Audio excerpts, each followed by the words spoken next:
Corinne Delvaux nous parle ce soir d'un col très à la mode en ce moment qui ravive chez elle des souvenirs d'enfance. Écoutez bien. Connaissez-vous la chanteuse Jane?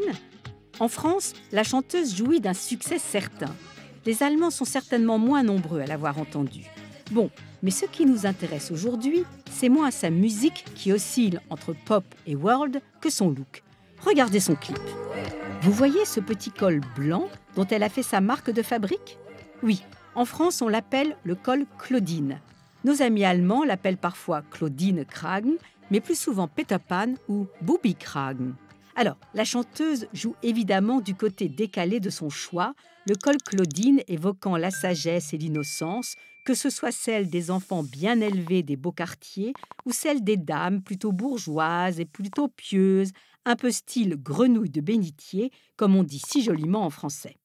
Dans mon enfance, à l'école catholique, nous portions des uniformes bleu marine et nous portions sous le pullover des cols Claudine maintenus par des élastiques sous les bras, ce qui permettait de changer le col quotidiennement et donc d'arborer en permanence un col blanc étincelant.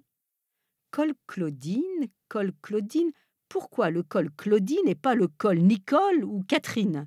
Eh bien, parce qu'en 1900, un livre sort dans les librairies françaises, c'est Claudine à l'école.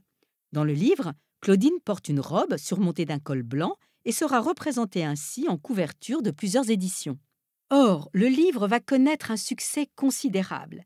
Les dames du tournant du siècle s'engouent pour ce col qui va donc s'appeler Claudine, comme l'héroïne du livre. Le livre est signé Willy. En fait, Claudine à l'école est écrit par la jeune femme représentée sur la couverture, celle qui, après ce premier livre publié sous le nom de son mari, va enchaîner les succès littéraires.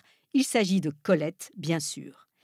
Alors, ce qui est piquant dans l'histoire, c'est que Colette, à l'origine de l'appellation et du succès du col Claudine, était le contraire absolu de ce que rapidement le col Claudine a évoqué, l'innocence et la pureté.